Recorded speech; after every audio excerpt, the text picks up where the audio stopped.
পুরো জেলার প্রতিনিধিত্ব করেছে আমাদের কটিয়াদী উপজেলা, কিশোরগঞ্জ জেলার প্রতিনিধিত্ব করছে আমাদের কটিয়াদী উপজেলা। তা আমাদের আত্মবিশ্বাস আছে যে আমাদের কটিয়াদী উপজেলা দল বিভাগীয় পর্যায়ে তারা চ্যাম্পিয়ন হবে, এবং আমার বিশ্বাস তারা জাতীয় পর্যায়ে তারা চ্যাম্পিয়ন হয়ে আমাদের সুনাম বয়ে নিয়ে আসবে।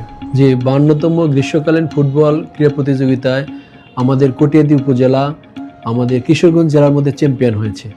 কিশোরগঞ্জ জেলা চ্যাম্পিয়ন হওয়ার পর তাদেরকে আমরা উপজেলা প্রশাসনের পক্ষ থেকে সংবর্ধনা দিয়েছি, এবং আজকে আমাদের বিভাগীয় পর্যায়ে খেলা হচ্ছে। বিভাগীয়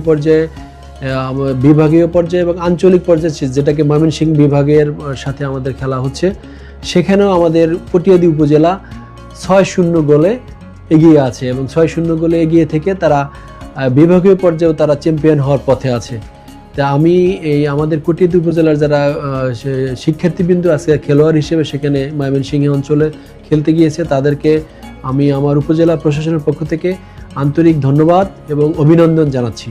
এবং তাদের যে দৃঢ়চেতা মনোভাব নিয়ে তারা আমার কাছে এসেছিল গতকাল, যে স্যার আমরা অবশ্যই এই খেলায় আমরা জিতব, এবং আমি তাদেরকে কথা দিয়েছি তারা যদি বিভাগ এবং সারা দেশের জাতীয় পর্যায়ে যদি তারা চ্যাম্পিয়ন হতে পারে, তাহলে উপজেলা প্রশাসনের পক্ষ থেকে তাদেরকে আমরা বড় ধরনের সংবর্ধনার আয়োজন করব, এবং এটা তাদের কাছে আমি এটা ওয়াদাবদ্ধ, এবং আমরা এই আয়োজনের মাধ্যমে তাদেরকে সংবর্ধিত করব।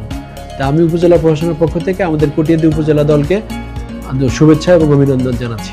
তাদের সিলেক্ট করা হয়েছিল যে আমাদের বনগ্রাম আনন্দ কিশোর মহাবিদ্যালয়, বনগ্রাম আনন্দ কিশোর মহাবিদ্যালয়ের শিক্ষার্থীবৃন্দ, তাদেরকে নিয়ে আমরা একটা টিম। এবং বনগ্রামে আপনারা জেনে থাকেন যে আমাদের ফুটবলের বিদ্যাপীঠ বলা হয়, জাদুকরী অনেক ন্যাশনাল খেলোয়াড় বেরিয়ে এসেছে বনগ্রামের এই ফুটবল একাডেমি থেকে। তা আমরা আশাবাদী যে আমরা জাতীয় পর্যায়ে ইনশাল্লাহ চ্যাম্পিয়ন হব।